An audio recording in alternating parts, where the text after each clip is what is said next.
Hey guys, this is Joe, founder and host of Startuprad.io. As you guys may already know, I've run this podcast full-time since January 2021. I'm very happy to announce that Anchor FM is my sponsor for this podcast. If you haven't heard about Anchor, it's the easiest way to make a podcast. Let me explain. It's free and it's easy to use, even for a newbie. They're creation tools that allow you to record and edit your podcast right from your phone or computer. Anchor will distribute your podcast for you so it can be heard on Spotify, Apple Podcasts, and many more. You can make money from your podcast with no minimum listenership. It's everything you need to make a podcast in one place. Download the free Anchor app or go to anchor.fm to get started.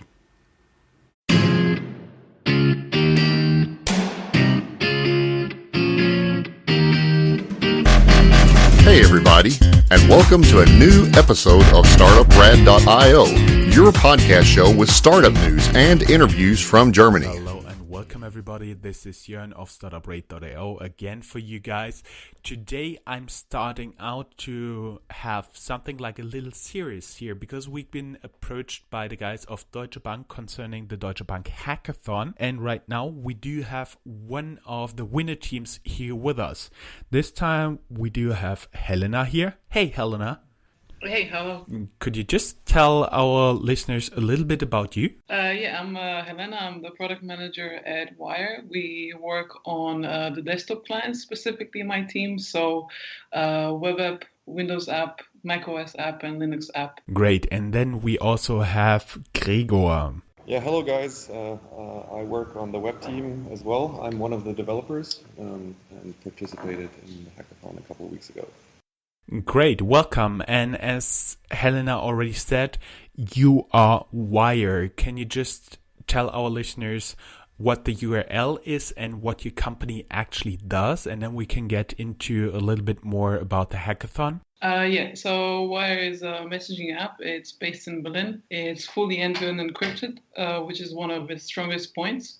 You can read more about it on wire.com. So you're not per se another app that wants to do like moving money from here to there, moving money from there to here. So why did you actually join this Fintech hackathon, and where does your messaging app actually fit into the picture, like the financial landscape? So I can take this one. We found participating in the Deutsche Bank Hackathon to be a good fit because of Wire's end-to-end encrypted messaging app, and we already had some experience building chatbots, and we're also preparing to launch. We are also preparing to launch a bot API. Mixing those two industries seemed like a good choice for us. Mixing the security and privacy needs that Wire covers, and with Deutsche Bank's already existing apps, and creating something for them that includes messaging apps where people spend most of their time. So as soon as we saw this, we saw it was a good fit, and our colleague Seem applied us for the hackathon. We also heard that there were many chatbot applicants there. Together with us was another chatbot creators from Zurich. So it was quite interesting to see.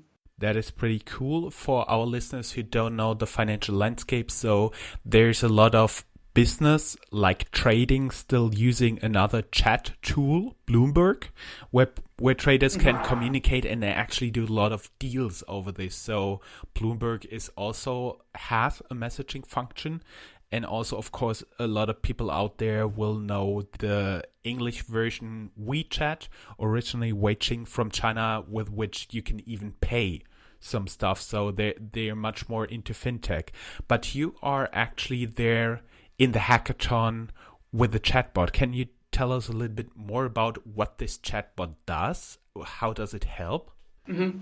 I think I want to give this one to Gregor because he can explain all of the features that we did at the hackathon.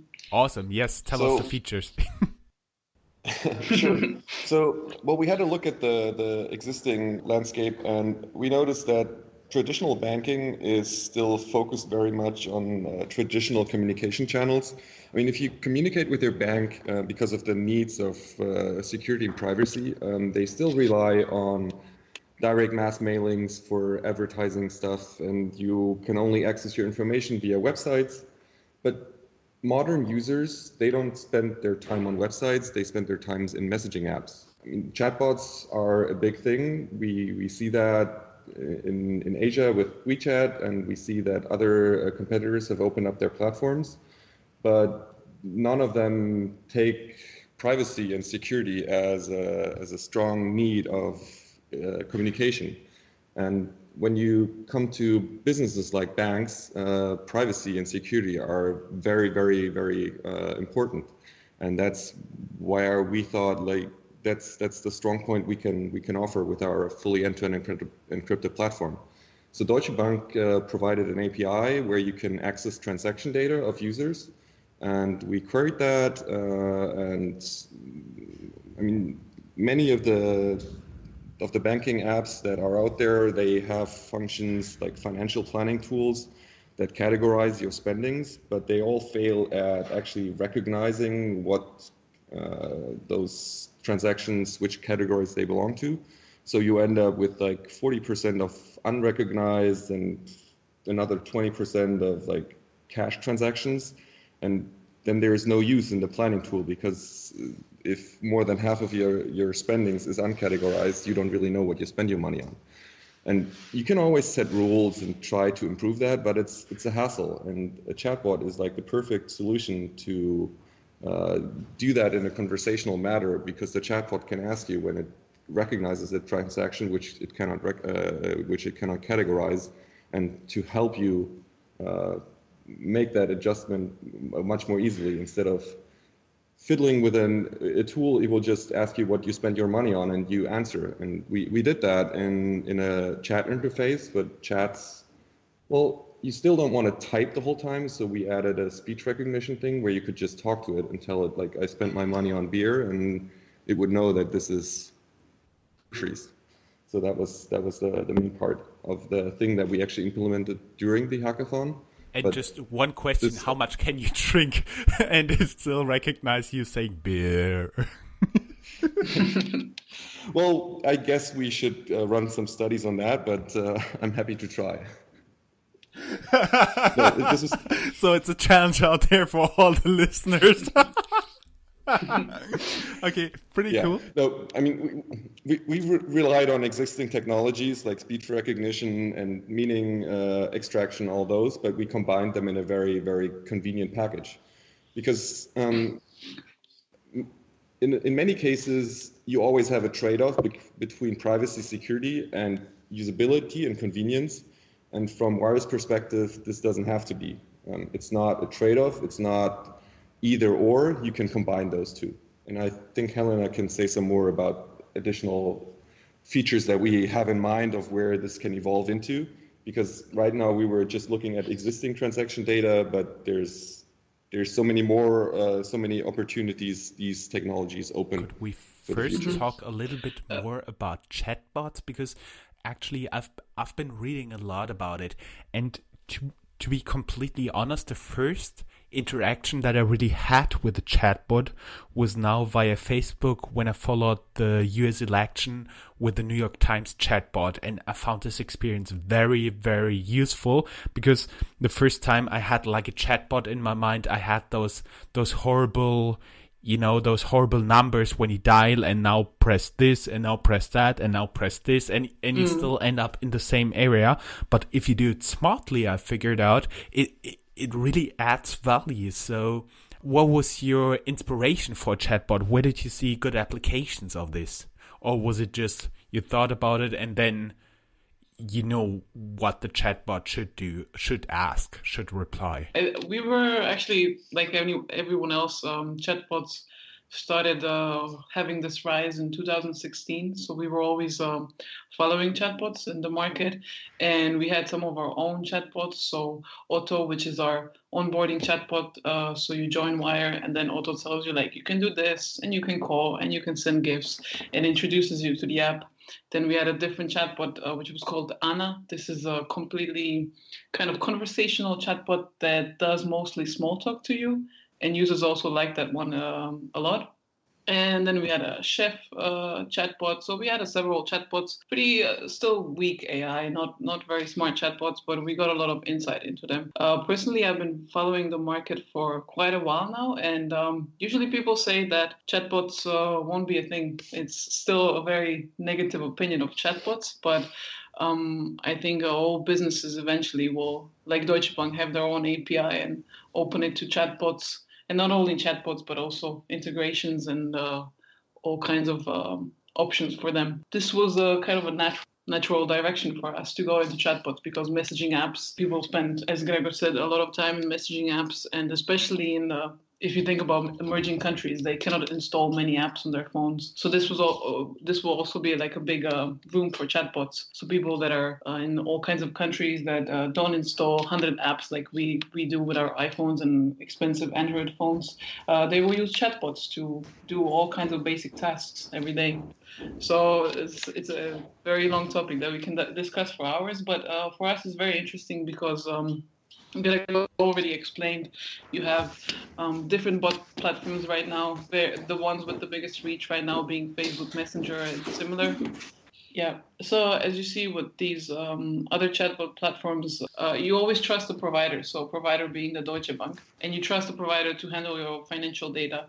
But if you think about all kinds of chatbot platforms shouldn't have access to your conversation with your bot. So already a lot of messaging apps are working on having like privacy modes, but that's not enough. So they can still read your messages. So imagine you have a banking app on a messaging platform and you're checking your salary every month.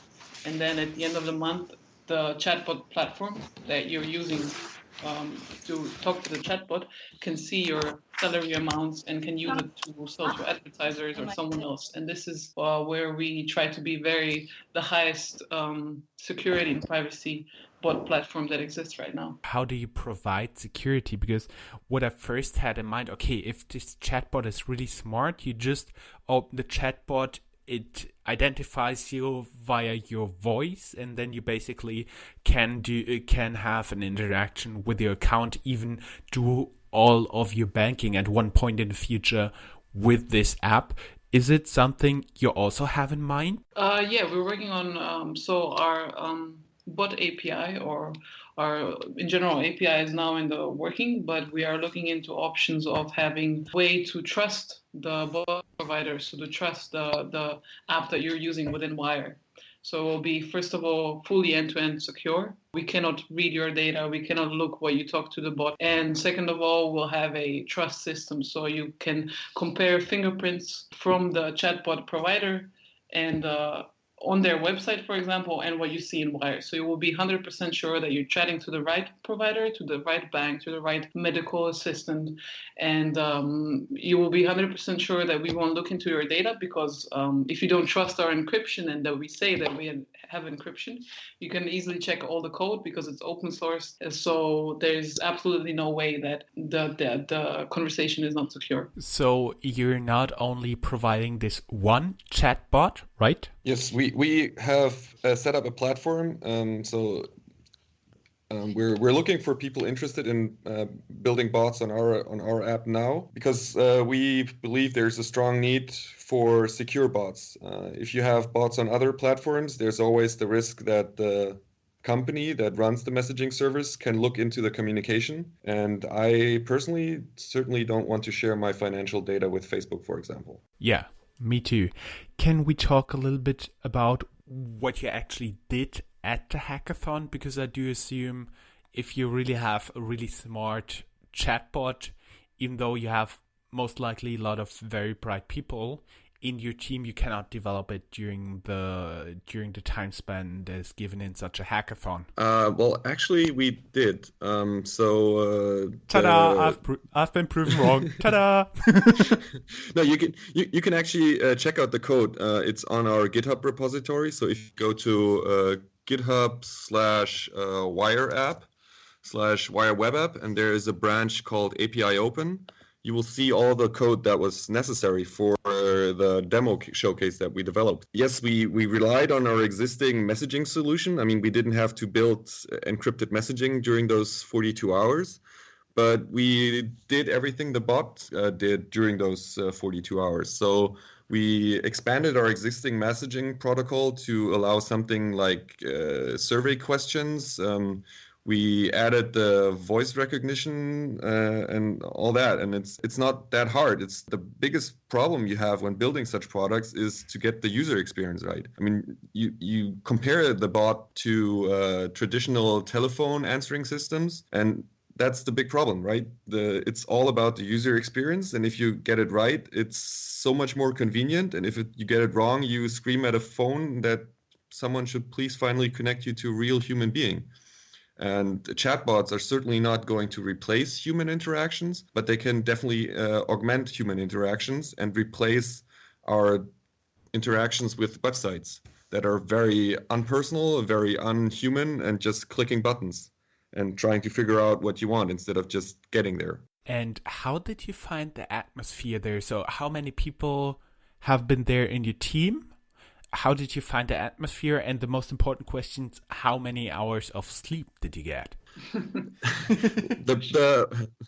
hackathon was actually very well organized. I mean, I'm used to hackathons where there's like a few fat boys in the corner, and then there's Club Mate and pizza. But Deutsche Bank they hosted a very, very nice event at a nice venue. So there was nothing you could ask for that they could have done more. It was like nice working space, everything provided, good catering. They even had some bunk beds so that you didn't have to sleep in your sleeping bag in the corner. So this was one of the most awesome hackathons I've ever been to. And that certainly increased our productivity as well. Given the fact that we do have a fully end-to-end encrypted messaging platform working, we actually ended up sleeping quite a lot during those 42 hours. So it wasn't like that we only managed to get it done in time with an hour of sleep, but it was hard work during those days. But hard work is only possible if you do take your breaks. Yes, totally. What was it you enjoyed the most? I bet it was the good catering, right? I think we enjoyed the most that we were taken care of so much. There was the help desk, there were the organizers, there were the pitch trainers, the good catering, the bunk beds. The whole show was really good. Good drinks, everything from beginning to end was just feeling very taken care of. It was very nice to have the people that actually built the API we were coding against to be right there, and not just some marketing people. So that was really, really nice because you got like immediate feedback from the people that actually wrote the code on the other side of you. So that's very, very good. Okay, sorry, I'm a business guy. I do work professionally with computer systems. I'm just a user, and I do have a rough idea of what an API is. But for everybody out there who's listening, who's not a coder, could you give us a little bit of an idea what an API is and what this Deutsche Bank API provides you with? So the Deutsche Bank API is a set of basically addresses that you can ask for information.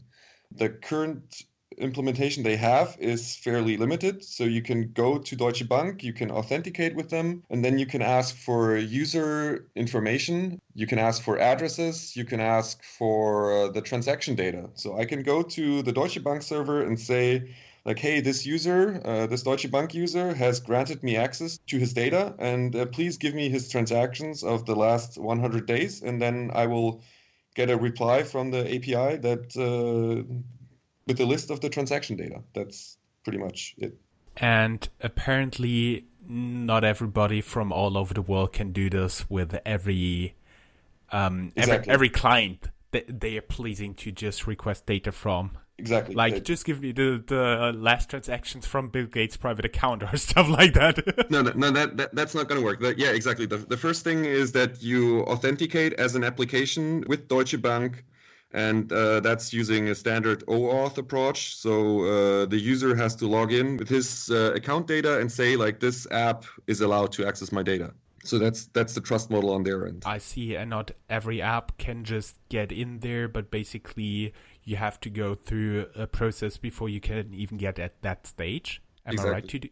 Well, how this process is going to look like in the end, that's something you better ask the Deutsche Bank, because we were coding against like their testing environment.